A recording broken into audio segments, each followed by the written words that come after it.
사랑과 마음 상담센터에서 보내드리는 성령 안에서 믿음에 작아진다는 시간입니다. 지난주에 우리는 로마서 13장까지 봤습니다. 12장부터 계속 믿는 자의 의무에 대한 이야기를 했습니다. 이웃에 대한 의무, 권세에 대한 의무, 사회에 대한 의무, 교회에 대한 의무, 하나님에 대한 의무. 이게 이제 12장 1쪽 지금 말씀드린 역순으로 되어 있습니다. 지난주 마지막 이야기가 뭐냐면 이웃에 대한 의무였죠. 피차 사랑의 빛 외에는 아무에게든지 아무 빚도 지지 말라. 남을 사랑하는 자는 율법을 다 이루느니라. 간음하지 말라, 살인하지 말라, 도둑질하지 말라, 탐내지 말라 한 것과 그 외에 다른 계명이 있을지라도 네 이웃을 네 자신과 같이 사랑하라 하신 그 말씀 가운데 다 들어옵니다. 그렇다고 한다면 여러분들이 행위로 신앙생활을 아무리 열심히 하고 헌신적으로 했다 할지라도 아내들이요, 남편을 자기같이 사랑하지 못한 자는 율법을 이루는 게 아니고 신앙생활을 한 게 아니겠죠. 남편들이요, 자기 아내를 제대로 사랑하지 못했다고 한다면 율법을 이루고 사는 게 아니죠. 로마서 13장 10절에 사랑은 이웃에게 악을 행하지 아니하나니 그러므로 사랑은 율법의 완성이니라. 우리는 밖에 나가서 남한테는 사랑하는 척은 할 수 있는데 집에서는 사랑하는 척 할 수도 있습니다. 근데 결국 다 뻘어먹게 돼 있어요. 삶이기 때문에. 긴장하고 사는 게 아니잖아요. 가정에서는. 그러니까 오늘도 내가 부모 자식 관계, 부부 관계에서 내가 정말로 하나님 안에서 살아가는 자인가 아닌가가 답이 딱 나와요. 그 단어는 사랑입니다. 좋은 감정 느낄 때는 사랑의 감정이 나오고 나쁜 거 느낄 때는 사랑하는 게 안 나오고 내가 원하는 걸 해주면 사랑하는 말이 나오고 내가 원하는 걸 안 해주면은 사랑하려고 노력하는데 결국은 안 되는. 이 사랑이란 단어가 우리가 생각하는 그 사랑, 감각적인 사랑 이런 것도 포함할 수 있겠지만 이 사랑은 십자가에서 죽은 자만이 할 수 있는 사랑인 것입니다. 이 사랑을 할 수 있는 자는 어둠의 일을 벗고 빛의 갑옷을 입은 자인 것입니다. 자, 이웃에 대한 사랑 멀리 갈 거 없습니다. 내 아내와 내 남편 두 부부관계에서 내가 마음이 어떤가를 보면 내가 예수 믿는 자인지 아닌지는 대단히 답이 나옵니다. 오늘 내 마음이 어떤지. 앞에 성경 공부하러 오신 분들한테 이 질문을 하지 않으려고 합니다. 왜냐하면 내가 볼 때는 남편을 사랑하는 사람은 없는 것 같아요. 또 아내를 사랑하는 사람은 나밖에 없는 것 같고 다들 보면은 이쪽 저쪽 얘기해 보면은 사랑을 어디 가는지 맨날 배고파서 울부짖는 늑대 떼들고 같은 이런 것들밖에 보지 못해요. 자기 애적 욕구, 자기 탐심과 정욕을 채우기 위해서 그냥 몸부림치고 울부짖는 그런 짐승과 같은 탐욕의 아가리들을 벌리고 절절매고 있는 듯한 그런 느낌들. 마음이 그런데 겉으로는 또 악는 척하고 다 살죠. 그게 우리들입니다. 근데 그 마음을 좀 바꿔야 되지 않을까요? 사랑. 십자가에서 확증된 나를 향한 사랑. 그 사랑. 자, 이제 이렇게 이웃에 대해서 나오고 관계를 맺고 있는 관계의 대상들에 대한 내 마음은 사랑이어야 돼. 이런 얘기를 합니다. 14장에서 아주 매우 현실적인 또 얘기를 합니다. 그 당시에 있었던 율법주의적 신앙을 가진 자들과 복음적 신앙을 가진 사람들. 근데 율법적 신앙을 가진 자들이 복음을 받아들이면서 발생하는 율법과 복음의 혼재된 신앙생활, 여기서 오는 성도 간의 갈등, 이런 것들이 있는 거예요. 사랑을 얘기하면서 이 갈등으로 이제 얘기를 합니다. 교회에서 발생하고 있는 2000년 전의 현실적인 이야기, 21세기를 살아가는 우리들에게는 지금 어떻게 적용될까요? 1절입니다. 믿음이 연약한 자를 너희가 받되 그의 의견을 비판하지 말라. 믿음이 연약한 자가 이제 복음에 대해서, 즉 율법을 예수 그리스도 중심으로 해석하는 얘기를 듣습니다.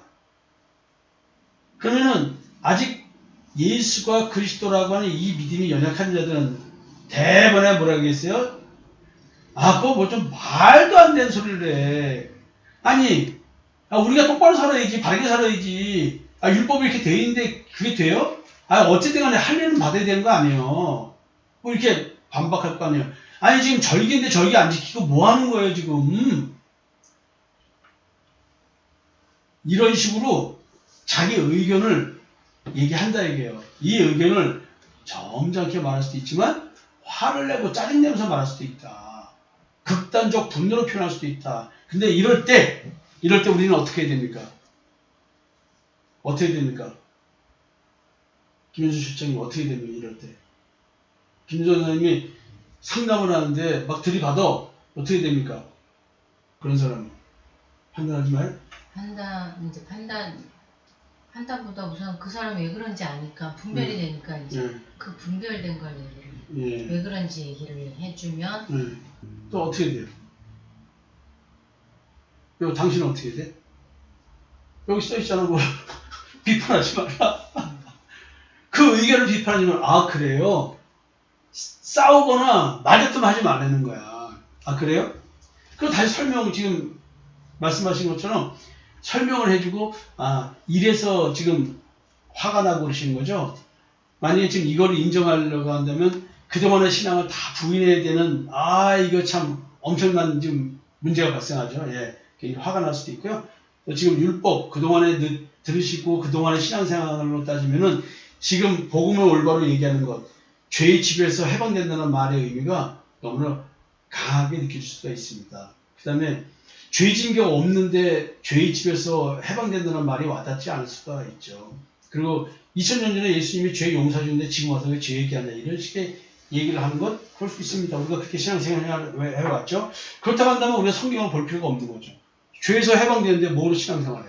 끝났지. 사실은 그들의 의견을 비판하지 말라는 것 속에서는 이미 깨닫고 지나가는 사람들, 걸어가고 있는 사람들, 성장하는 사람들 입장에서 믿음이 연약한 자들이 말도 안 되는 소리를 할 때 되게 화가 날 수도 있을 수 있어요. 그렇지만은 비판하지 말래요. 굉장히 어려운 얘기죠. 어떤 사람은 모든 것을 먹을 만한 믿음이 있고 믿음이 연약한 자는 채소만 먹느니라. 지금 이 먹는 얘기가 나왔어요. 먹는 거. 우상에게 바쳐졌던 고기, 재물 이거 얘기를 하는 거죠. 고린도전서에 나와 있는. 어떤 사람은 그 우상 아무것도 아닌데 뭘 거기다 바친 고기를 못 먹어. 괜찮아. 이제 우리 그런 거 신경 안 써도 돼. 이렇게 이제 복음적으로 얘기를 해요. 그렇지만은 율법에서는 말도 안 되는 이거든. 지금 뭔 소리 하는 거냐고. 하면서 이제 아직 그런 믿음이 형성되지 못한 사람들은 그 말이 안 되는 얘기고 막 극단적 거부 반응이 있을 수 있다. 그렇기 때문에 이런 사람들은 우상의 재물 고기는 시장에서 파는 고기를 못 사 먹고 그냥 쌈 먹는 거야. 채소만 해서. 건강은 좋지 뭐. 근데 여기서는 뭐냐면 지금 고기, 채소 이걸 놓고 믿음이 연약하고 또 먹을 만한 믿음이 있고 지금 이렇게 얘기를 하고 있는 거예요. 우상에 바쳐진 재물 가지고는 싸움이 발생했던 일들에 대한 얘기를 하는 거죠. 3절 먹는 자는 먹지 않는 자를 없이 여기지 말고 먹지 않는 자는 먹는 자를 비판하지 말라. 이제 서로가 비판하게 되는 거야 이게. 아직 연약한 자는 아니 그래도 그렇지라고 말하고 있고 깨달음이 있는 자는 아니 그랬는데 왜 이걸 못 받아들이고 그래 도대체 아직까지 왜 저러는 거야. 이렇게 업신여기는 말을 한다는 거지. 서로 업신여기지 말고 서로 비판하지 말라. 지금 이게 교회 공동체에서 발생하고 있는 거예요. 이거는 깨달은 자와 아직 덜 깨달은 자, 못 깨달은 자, 이런 거에 대한 얘기가 있는 거죠. 업신여기지 말고 비판하지 말아야 될 이유가 뭐냐면 아직 믿음이 연약한 자, 또 믿음이 있어서 우상의 재물도 먹을 수 있는 사람, 그 누구든 하나님이 받으셨다는 거예요. 누구든. 이런 말씀 들으면 제가 목회선상에서 또는 밖에 사회생활하면 만났던 사람들과의 관계에서 내가 상대를 업신여기고 싶은 마음도 들고 욕하고 싶은 마음도 들 때가 왜 없겠습니까? 내 아내한테는 그런 게 없겠어요? 또 사랑하는 남편한테는 그런 거 없겠어요? 우리는 서로가 관계를 맺고 있는 한 우리는 나도 모르게 업신여기고 있고 나도 모르게 비판하고 있는 나를 발견하게 될 것입니다. 근데 만약에 내가 계속 업신여기고 있고 계속 비판하고 있다고 한다면 이거는 현저히 영적으로 문제가 발생하고 있는 거예요. 순간 어떻게 그럴 수는 있겠지만 우리는 업신여기고 비판할 수 없는 이유가 내가 업신여긴 그 사람을 하나님이 받으셨고 내가 비판한 그 사람을 하나님이 받으셨기 때문에 내가 그를 업신여기고 그를 비판한다는 얘기는 하나님을 업신여기고 하나님을 비판하고 있다는 거예요. 와, 이거 엄청난 얘기죠. 오늘도 여러분들 하루를 살아보세요. 이런 느낌이 있을 때 그 상대방을 업신여기지 않고 비판하지 않을 수 있는 이유는 하나님 안에서의 해석입니다. 저렇게 하고 있는 저 사람, 예수님이 저를 위해서 돌아가셨네. 나를 위해서 돌아가신 거죠. 거기서 바로 무릎 꿇고 주여 저를 용서하소서라는 자기 고백이 그냥 바로 나올 수밖에 없는 거예요. 이게 오늘 외우세요. 이는 하나님이 그를 받으셨습니다. 따라해보세요. 이는 하나님이 그를 받으셨습니다. 하나님이 그를 받으셨습니다. 자, 김 실장님 해보세요. 이는 하나님이 그를 받으셨습니다. 박시진이 이는 하나님이 그를 받으셨습니다. 여보 당신. 네, 하나님이 그를 받으셨습니다. 치매 안 걸으셨네. 치매 강사로서 금세 외우셨네. 자, 이는 하나님이 그를 받으셨습니다. 내가 집사람하고 있을 때 집사람한테 화를 내고 뭐하고 그럴 수 있어요. 그렇지만 나는 이런 말은 한 번도 없다는 말은 거짓말일 거고 근본적으로 나는 집사람하고 싸울 때도 집사람을 업신여기거나 비판하지 않았어요. 왜냐하면 하나님이 그를 받으셨기 때문에 하나님이 그를 하나님의 때에 깨닫게 해서 하나님이 쓰시는 거니까 나는 오늘 하나님이 받으신 그와 복음적 관계를 맺고 살면 되는 거예요. 부부래도. 자, 이 말 부부관계에서 이거 잘 될까요? 박 지사님 어떻게? 김광수 집사님을 하나님이 받으셨는데 업신여기거나 비판하면 될까 안 될까요?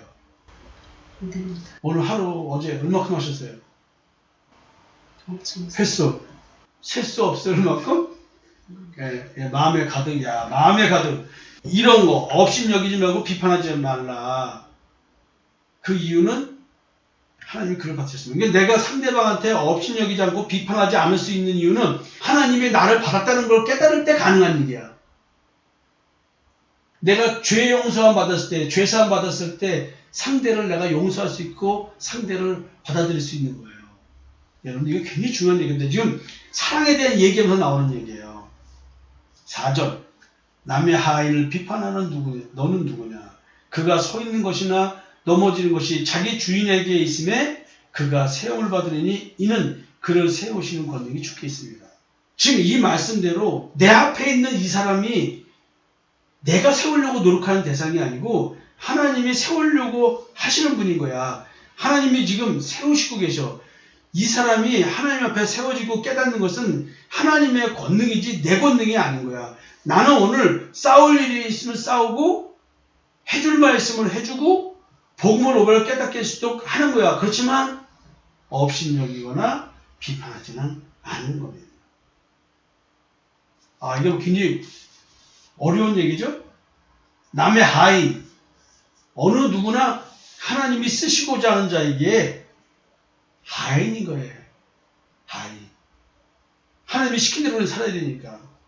누가 아직 예를 들어서 덜 깨닫다고 넘어지고 깨어진다고 누가 뭐라고 그래. 내가 아직 글을 안 썼을 뿐이야. 때가 안 돼서. 지금 하나님이 이루고 있는 거예요. 바울은 그걸 아는 거야.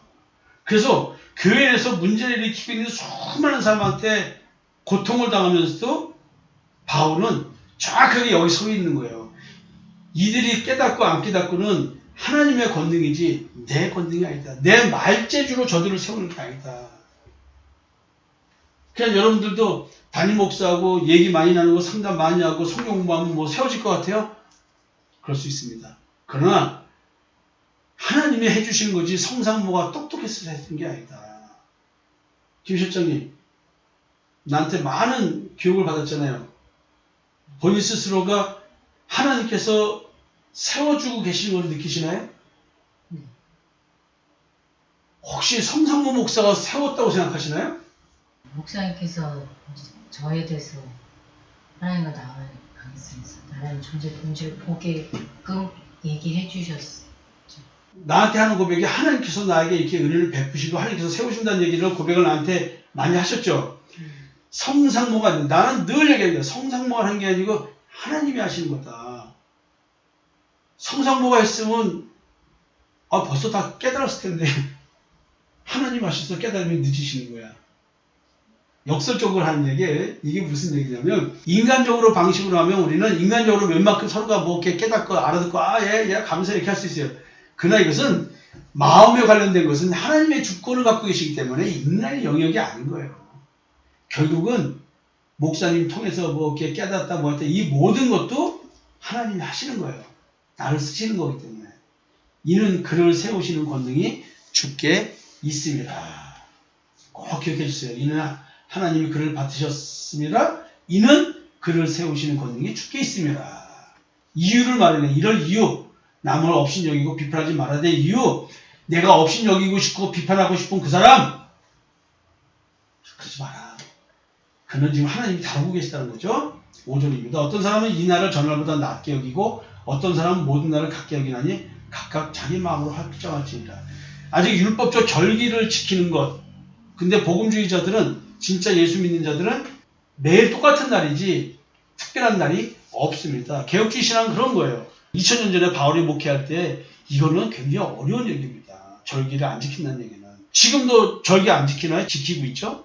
그래서 신학교에서 이거 배우는 학생들이 가가지고 따진대잖아요. 아니 왜 이거 절기 지키냐고. 그래서 어느 목사님이 신대원에 전원하신 목사님이 있었어요. 옛날에.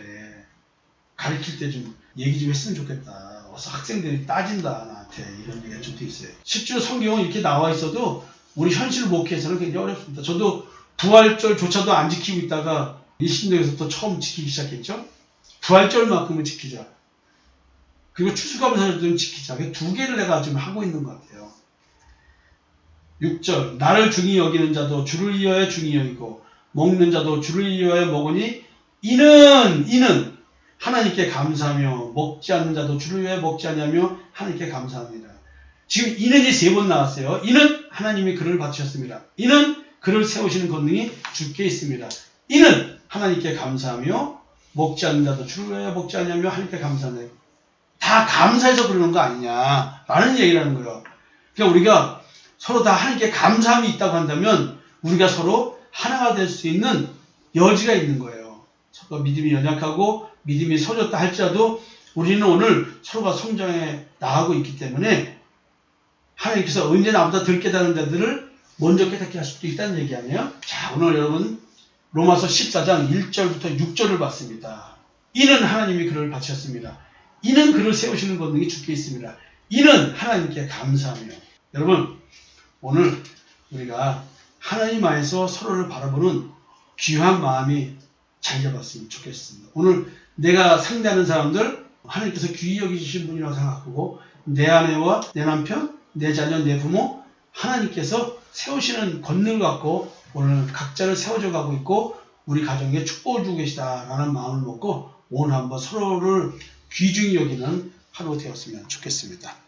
여러분 오늘 하루 이런 마음 가지고 살으셨으면 좋겠습니다. 감사합니다.